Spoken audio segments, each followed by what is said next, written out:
on June 24th. Okay, June 24th. Joseph's early in the morning, by 6 o'clock. He and Hiram have rode back along with their 40 friends back to Nauvoo. So we're just a few days before his death. As they come back to Nauvoo for Hiram Smith, he will now stop in to see his wife, Mary Fielding Smith. His oldest son by her is 6 years old, Joseph F. Smith, who's even our library is named after the man. So as he now stops by to see his wife, Mary Fielding Smith, and to gather some things, the feeling between husband and wife is one of we're not going to see each other again. So great emotions. So much emotion that Joseph F. is wakened up and he now goes outside to play. Meantime, husband and wife, still very emotional, they will take time to read in the Book of Mormon, which I always think, oh, that's pretty interesting. They'll read a little bit in Ether. And so as they now read in the Book of Mormon, Hiram now gets on his horse. As he gets on his horse, he looks down on the ground and sees his young son, 6 years old, Joseph F. Smith. Joseph F. at this point is playing with marbles. Hiram will pick up this young son, put him on the horse facing him.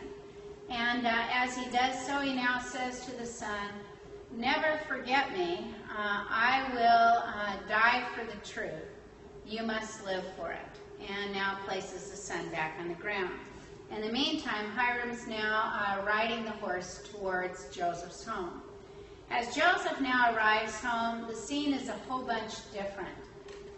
For Emma, she is thrilled. She is so happy. She's, her letter brought Joseph back. There's great joy on her part. And for Joseph, he keeps trying to tell her goodbye. But she won't hear anything of it. Now, at the time, she is pregnant with her last child. She's 5 months pregnant. And, she's trying to say goodbye. He's trying to say goodbye. She won't hear it. Finally, Hiram is now there. Family is waking up. Joseph's hugging. There's great emotion. And finally, Joseph will turn to Emma, and he will say, "Write me out a blessing that you would like for the rest of your life, and send it to me in Carthage, and I will sign it. And everything you ask for will be yours." Now, she's the only woman that I know that, has the chance on a priesthood blessing to say, "I want this, and I want this, and, I want every day happy, and, roses growing in my garden, and, all of those things, and my kids turning out perfect." And with the idea, send it to me, everything you ask for will be yours. The incredible thing is that she did write it out, but it was very short-sighted. It was not, "Help me to live till 1879. You die in 44.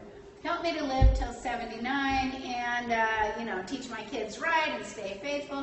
It's nothing like that. It was basically, "Help me to have a good day." And you're like, "Oh, lady, you're so short-sighted." Okay, in the meantime, Hiram is now there. So Hiram's at Joseph's house, and Joseph's now saying, "We need to hurry. We want to get out of here quick, because our hope is we can ride past the Legion, past these guys who are already drunk, so they're sleeping it off in the morning, get past them, get to Carthage, and then, try and get back with our 40 men protecting us so that we can be back before nightfall." Okay, so in the meantime, Joseph, now he's got 40 friends. They picked up money, they picked up guns, and they get now to the kind of top of the hill where they can overlook Nauvoo. Suddenly it's obvious the crows are crowing, which they do here all night. I think the streetlights must really mess them up. But suddenly they're crowing, and with that, Joseph now stops. He turns around. He wants to look over his town of Nauvoo. As he does so, he says, "These are the best people." And, in other words, here's wonderful people living in this town. but little do they know the trials that soon await them. In other words, Joseph's going, but they have no idea, because it's June, they're going to go out to their farms, but little do they know the trials that await them.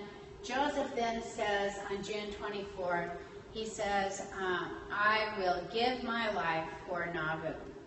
And so, you read section 135, and John Taylor writes that Joseph will, he gave his life to seal the testimony, his testimony of the Book of Mormon and Doctrine and Covenants, but to the 40 friends standing near him, or on horseback near him, Joseph will also say, a reason to give his life is to then spare this town of Nauvoo. So if you haven't seen Nauvoo, put it on your bucket list.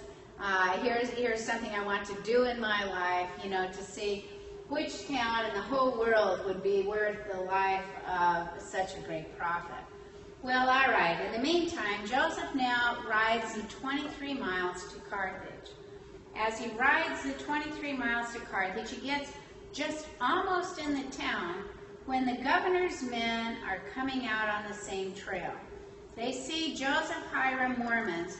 They turn him around, and they have them come all the way back. Notice Joseph doesn't go back to see his loved ones, but they have them come all the way back to the line of defense. And the governor's men now demand that the line of defense be taken down. And the governor's men now demand that Joseph call off the Nauvoo Legion and that Joseph turn the weapons over to the governor's men. Okay, what does that do to Nauvoo? Okay, we're defenseless. In other words, whole legion, you just go home, and instead of being a citizen soldier, you're back to being your blacksmith, and you're making barrels, and you're making glass, and suddenly the town is defenseless. By the time Joseph is forced to come back, take down this line of defense, he then comes back this way. When he comes back now to Carthage, every little town back then, if this is your town, they all had a town square. And, I can't see it in this town, but you see it like in Spain, you can see it in Chile, many different places have town squares, including Carthage. As Joseph now comes into town, they pass this town square.